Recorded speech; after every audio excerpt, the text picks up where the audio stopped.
నమో వెంకటేశాయ. ధనుర్మాస మహోత్సవంలో భాగంగా ఈరోజు 29వ పాసురం గురించి మనం తెలుసుకోబోతున్నాం. అలాగే ఈరోజు కూడా అమ్మకి సార సమర్పణ జరుగుతుంది. స్వామివారి కైంకర్యాన్ని చూసి మనసారా వేడుకుందాం. జై శ్రీమన్నారాయణ. మీరే గనక స్వామి ముందరుంటే ఏం కోరుకుంటారు చెప్పండి? ఆయన సేవకు మించి కావాల్సింది ఏముందండి? ఆత్మ స్వరూపమే భగవంతునికి సేవ చేసుకోవటం. మొదటి నుంచి గోధుమ అదే చెప్తుంది. స్నానమాటానికి రండి రండి అన్నారు అంటే దాని అర్థం ఏంటి? భగవంతుని కళ్యాణ గుణాలలో మునగడం. ఇక పరై అనే వాయిద్యం కావాలి అంటే అర్థం ఏమనుకున్నాం? పరై హృదయం దగ్గరకు వస్తుంది ఆ వాయిద్యం. దాన్ని ఇలా వాయిస్తూ నోరారా కీర్తిస్తూ అలా తాను వాచిక కైంకర్యాన్ని, కాయిక కైంకర్యాన్ని, హృదయ స్థానం దగ్గరకు వచ్చింది కాబట్టి మానసిక కైంకర్యాన్ని, త్రివిధ కైంకర్యాలని కోరుకుంది. 3 రకాలుగా త్రికరణ శుద్ధిగా నీకు సేవ చెయ్యాలి, ఆ భాగ్యం నాకు ఇవ్వు. అది కూడా మీ దంపతుల ఇరువురికి కూడా. ఇది గోధుమ కోరుకుంటుంది. మొదటి నుంచి అంతరార్థంగా చెప్పిన దాన్ని ఇప్పుడు కుండ బద్దలు కొట్టినట్లుగా నిష్కర్షగా నేటి 29వ పాసురంలో స్వామికి విన్నపం చేస్తుంది గోదాదేవి. ముందర పాసురాన్ని సేవించుకుందాం. சித்தம் சிறுகாலே வந்துன்னை சேவித்து உன் பொத்தாமரடியே போத்தும் பொருள் கேளாய் பெத்தம் மேய தென்னம் குலத்தில் பிறந்து நீ குத்தை வலங்களே கொள்ளாமல் போகாது இத்தை பறை கொள்வான் அன்று கான் கோவிந்தா எத்தேக்கும் 7 பிறவிக்கும் ஒந்தன்னோடு உத்தமே யாமோ உனக்கே நாமா செய்வோம் மத்த இனங்காமங்கள் மாத்தேலோ ரெம்பாவாய் ஆண்டாள் திருவடிகளே சரணம். శాతుమలై పాసురాలు 2 కలిపి సేవించుకోవాలి. యాక్చువల్ గా మనం ఏ రోజు పాసురం ఆ రోజు ఇస్తున్నాం కాబట్టి 29వ పాసురం మాత్రమే ఇవ్వడం జరుగుతుంది. ఈ పాసురంలో చాలా సూపర్లేటివ్ డిగ్రీస్ వస్తాయి మనకి. గుడ్, బెటర్, బెస్ట్ అలా. సింహాసనం, సీరియస్ గతంలో చూసాం. ఇప్పుడు ఏముంటుందో తెలుసా? కాలై, సిరుకాలై, సిత్తం సిరుహాలై అంటుంది. కాలం అంటే సామాన్యంగా మనం జ్ఞాన సముపార్జన కోసం లేచేటువంటి కాలం, 6 తర్వాత కాలం. ఆత్మ జ్ఞానం కావాలి అంటే 4 గంటలకే లేవాలి. సత్వగుణం బాగా ఉండేటువంటి తెల్లవారుజాము కాలం బ్రాహ్మీ ముహూర్తం అంటారు. ఇది 4 గంటలు. ఇది సిరుకాలే అనబడుతుంది. కానీ గోధుమ సిత్తం సిరుకాలే అంది. సిత్తం సిరుకాలే అంటే వీళ్ళకేంటంటే భగవంతుని చేరుకోవాలి, కృష్ణయ్యని చేరుకోవాలనే త్వరతోటి నిద్ర పట్టక సుమారుగా 2-2.5 గంటల ప్రాంతంలోనే వచ్చేశారు. అందుకని సిత్తం సిరహాలే ఉందన్నై సేవిత్తు, నిన్ను సేవించుకోవడం కోసం మాకై మేమే వచ్చాం. ఎక్కడైనా చూడండి, సామాన్యమైన లౌకికుల భాషలో చెప్పాలంటే ప్రేమికులు 2 ఉన్నారంటే ప్రేయసి ముందు వెళ్ళి తాను ఐ లవ్ యూ చెప్పటం అనేది ఒక ఆడదానికి ఒక ఉండేటువంటి స్త్రీత్వాభిమానం అనేది అడ్డొస్తుంది. మగవాడే చెప్పాలని కోరుకుంటుంది ఎప్పుడు కూడా ఆడది. తనంతట తాను వెళ్ళి బయట పడదు. ఆత్మ పరమాత్మతో ఉండేటువంటి ప్రేమ గురించి మనం మాట్లాడుతున్నాం. లౌకికమైన ఈ విషయం చెప్తేనే ఆ అలౌకికమైన ప్రేమ గురించి మనకు అర్థమవుతుంది. అందుకని మీకు ఉదాహరణ చెప్పడం జరిగింది. అలాగే స్త్రీలు అయినటువంటి మేము, సహజంగా సిగ్గు బిడియం ఉండేటువంటి మేము, అవి కూడా వదిలేసి మా అంతట మేమే నీ దగ్గరకు వచ్చామని మళ్ళీ కోపగించుకుంటావేమో. స్వతంత్ర భావనతో మేమేం వచ్చాం, నీవు వచ్చేంత వరకు వేచి ఉండవలసి ఉండగా మా అంతట మేమేం వచ్చామని అనుకుంటావేమో. మన్నించయ్యా, నిన్ననే క్షమాప్రార్థన చేసేశారు 28వ పాసురంలో. ఈ రోజున ఏమంటున్నారు? తెల్లవారుజామునే వచ్చాం, నిన్ను విడిచి ఉండలేనటువంటి త్వర మమ్మల్ని నిలవనివ్వక ఇలా చేసింది. మా అంతట మేమేం వచ్చాం. ఇక వచ్చి మేమేం చేద్దాం అనుకుంటున్నామో తెలిసినా, ఉన్ పొత్తామరడియే పొత్తుం పొరులు కేళాయి, నీ యొక్క బంగారు శ్రీపాద పద్మాలను కీర్తించాలి, వాటికి మంగళం పాడాలని చెప్పి వచ్చామయ్యా. వేరే ఏ కోరికతో రాలేదు. నువ్వు ఒకవేళ వింటానంటే గనక దీని యొక్క అంతరార్థం చెప్తాం. కేళాయ్, వినటం యొక్క ప్రాముఖ్యాన్ని ఈ తిరుప్పావై 30 పాసురాల్లో అనేక పర్యాయాలు చెప్పింది గోధమ్మ. ఆ గోపికలకి చెప్పేటువంటి నెపంతో వాళ్ళకి భాగవతులని మేల్కొలిపేటప్పుడు చెప్పింది. అలాగే శ్రీకృష్ణ పరమాత్మకు కూడా చెప్పింది, నువ్వు వింటానంటే చెప్తానంటూ. ఇక్కడ కూడా అదే చెప్తుంది. అంటే వినడమే మన స్వరూపం. ఎన్ని తెలిసినా ధనుర్మాసంలో మాత్రం విశేషించి 30 పాసురాల అర్థం మనకి తెలిసినా సరే పెద్దలు చెప్పేటప్పుడు ఖచ్చితంగా వినాలి, ఆలకించవలసిందే. భగవద్ గుణానుభవం ఆలకించటం ద్వారా మన కర్మలన్నీ కూడా నశించిపోతాయి కూడా. ఆ విధంగా స్వామి నువ్వు వింటానంటే మాకు కావాల్సిందేంటో నీకు తెలియజేస్తామయ్యా అని అంటున్నారు. మేము అవతరించింది గొల్లకులంలోనే అయినా నీ యొక్క అంతరంగ కైంకర్యాలు చేయాలని కోరుకుంటున్నాం. అవి మాకు దక్కకుండా చేయటం కుదరదు. ఇప్పుడు మాత్రం నువ్వు నీ అంతరంగ కైంకర్యం మాకు ఇవ్వాల్సిందే. అంటే భగవంతుడికి సేవ చేసుకోవడానికి కైంకర్యం అంటారు. కిం కరిష్యామి, ఇంకా నేను నీకేం చేయగలను అంటూ అడుగుతూ ఉండాలి భగవంతుడికి ఏం సేవ చేయాలి అని. ఈ చేసుకోవడంలో చాలా రకాలు ఉంటాయి. ఇప్పుడు బయట కోవిలికి వెళ్ళాం అనుకోండి, బయట ఉండేటువంటి సేవలు బోల్డ్ ఉంటాయి. కోవెలంటే ప్రాంగణం అంతా శుభ్రపరచడం, కళ్ళాపి చల్లి ముగ్గులు పెట్టడం, ఇలాంటివేవో కైంకర్యాలు. దగ్గరగా ఉండి చేసే కైంకర్యాలు అంటే గర్భాలయం శుభ్రం చేయటం కావచ్చు, అక్కడ స్వామికి ఇచ్చేటువంటి హారతివి ఇవన్నీ శుభ్రం చేయటం కావచ్చు, ఇలాంటివి చెప్పుకోవచ్చు. వైకుంఠంలో చేసేటువంటివి అనుకోండి, స్వామికి పాదరక్షలుగా మారటం, స్వామికి గొడుగు పట్టుకోవటం, స్వామికి ఆసనంగా మారటం, ఇవి అంతరంగ కైంకర్యాలు, బయట ఎక్కడెక్కడో చేసేవి.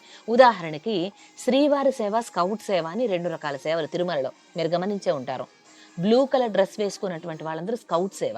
అంతరాలయంలో ఉండి భక్తులందరినీ కూడా వెళ్ళండి, నడవండి నడవండి అంటూ పంపించేటువంటి సేవ చేస్తూ ఉంటారు.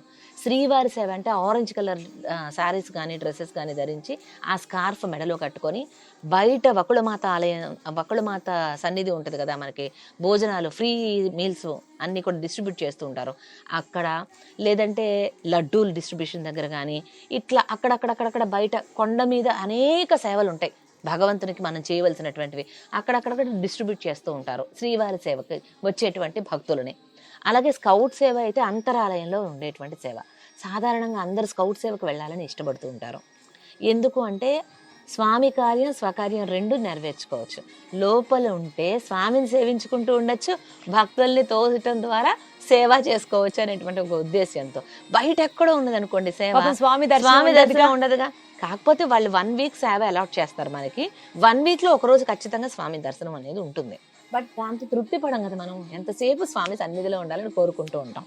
ఇలా అంతరంగ కైంకర్యం అంటే ఆయన దగ్గరగా ఉండి చేసేటువంటి సేవ అన్నమాట. అది మాకు అనుగ్రహించు స్వామి అంటూ గోధుమ ప్రార్థన చేస్తుంది.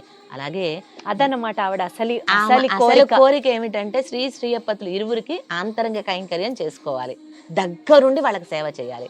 అలాగే ఇంకో విశేషం చెప్తున్నారు. ఈ సేవ ఇప్పుడొక్కటే అనుకుంటున్నావేమో, నీకు మాకు ఉన్న సంబంధం 7 జన్మలకి తరగనటువంటి సంబంధం. నువ్వు పోగొట్టుకోవాలన్నా పోయేది కాదు, మేం పోగొట్టుకోవాలన్నా పోయేది కాదు. ఎందుకంటే భగవంతునికి మనకి జన్మల సంబంధం. ఈ ఒక్క శరీరానికి తల్లి తండ్రి వేరు కావచ్చు, కానీ అన్ని జన్మలకి తల్లి తండ్రి శ్రీయప్పతులు. ఒక తల్లి తండ్రి అనే కాదు, సకల విధ బంధువు స్వామి శ్రీమన్నారాయణుడు. కాబట్టి ఈ బంధం ఇప్పుడుతో వచ్చేది కాదు, నువ్వు పోగొట్టుకోవాలన్నా పోయేది కాదు, నేను తెంపుకోవాలన్నా తెగేది కాదు. అటువంటి బంధం మన ఇద్దరిది అంటూ చెప్తుంది గోదమ్మ. ఇప్పుడు గోదమ్మ ఏమంటున్నారంటే 7 జన్మలకి నిన్ను విడదీయకుండా నీతోనే ఉంటూ నీకే అన్ని సేవలు మేం చెయ్యాలి, మా చేత అంతరంగ కైంకర్యం కూడా సేవలు కూడా చేయించుకునేటువంటి భాగ్యాన్ని మాకు ఇవ్వాలి. ఈ రోజున మేము వచ్చింది పరాయనే వాయిద్యం కోసం కాదు కృష్ణ, మాకు 7 జన్మలకి నీ సేవా భాగ్యం కావాలి. అంత మాత్రమే కాదు, ఇందులో అడ్డుపడేటువంటి మా విరోధాలు ఏవైతే ఉన్నాయో వాటిని కూడా నీవే పోగొట్టాలి. ఇప్పుడంటే మాకు సేవ చేసుకోవాలని ఆశగా ఉంది, ఈ చేసుకోవటంలో మళ్ళీ దీనికి విరోధులుగా మా కోరికలు ఏమన్నా అడ్డు వస్తాయో అవన్నీ కూడా తొలగించాల్సిన భారం నీదే. సేవా భాగ్యము నీవే ఇవ్వాలి. ఈ ఒక్క జన్మ కాదు, 7 జన్మలకి యావత్ ఆత్మభావి సంబంధం ఉన్నంత వరకు, ఆత్మ ఉన్నంత కాలం. శరీరం అంటే మారిపోతూ ఉంటుందండి, ఆత్మ చావదు, ఆత్మ నిత్యమైనది. దాన్ని ఎవరు ఎండగట్టలేరు, కొయ్యలేరు, సంహరించలేరు, నాశింప చేయలేరు అంటూ శ్రీకృష్ణ పరమాత్మ భగవద్గీతలో చెప్పాడు. అటువంటి నిత్యమైన ఆత్మ ఉన్నంత కాలం నీకు అంతరంగ సేవ చేసుకోవాలి, నీకే చేయాలి, మేమే చేయాలి. అందులో వచ్చేటువంటి అడ్డంకులన్నీ నీవే తొలగించాలి. ఇది కోరుకున్నారు మన గోదాదేవి. చూసారా, 5 భాగాలుగా, మొదటి 5 భాగాలు పూర్వ రంగం అయితే అందరినీ సమాయత్తం చేసుకోవటం, భక్తులందరితో సమాయత్తం చేసుకొని మొదటి 5 పాసురాల్లో, అలాగే తర్వాత 10 పాసురాలు ఈ భగవంతుణ్ణి మనం ఆశ్రయించడానికి ఉపకరించేటువంటి వారు ప్రథమంగా భాగవతులను ముందుంచుకొని ఆచార్యుని ఆశ్రయించాలి. ఆ ఆచార్యుడ రూపమైనటువంటి నందగోపుణ్ణి, మంత్రమైన యశోదమని, భాగవతోత్తముడైన బలరాముణ్ణి మేల్కొలిపి, తర్వాత పురుషకార స్వరూపిణి అయినటువంటి నీలాదేవిని మేల్కొలిపి, ఆ నీలాదేవిని ముందుంచుకొని కృష్ణ పరమాత్మను మేల్కొలిపి, కృష్ణ పరమాత్మకు తమ యొక్క వ్రతానికి లౌకికంగా కావలసినటువంటి వ్రత పరికరాలు కోరుకున్నారు 26వ పాసురంలో. 27వ పాసురంలో వ్రతం అయిన తర్వాత తమకు కావాల్సిన ఆభరణాలు, వస్త్రాలు, భోగాన్ని కోరుకున్నారు. 28వ పాసురంలో క్షమా ప్రార్థన చేశారు. 29వ పాసురంలో స్వామి కోరికని ఆత్మ ఉన్నంత కాలం మీ దంపతులకు మేము సేవ చేయాలి. అది అన్ని రకాల సేవలు, ఆంతరంగ కైంకర్యంతో సహా అన్ని చేయాలి. ఈ చేయటంలో వచ్చేటువంటి అడ్డంకులన్నీ నీవే తొలగించి మమ్మల్ని అనుగ్రహించవలసింది. ఈ రోజు మేము వ్రతానికి పరై అనే పరికరం కోసం వచ్చిన వాళ్ళం కాదు, ఇది నీవు గ్రహించి మమ్మల్ని అనుగ్రహించు అంటూ ప్రార్థన చేశారు మన గోదా గోష్ఠి అంతా కూడా. ఇది తిరుప్పావై వ్రతం. ఇక ఒక్కటే పాసురం ఉంది, అది కూడా శాత్తమురై పాసురంలో భాగంగా మనం సేవించుకోబోతాం రేపటి రోజున. అలాగేనమ్మా.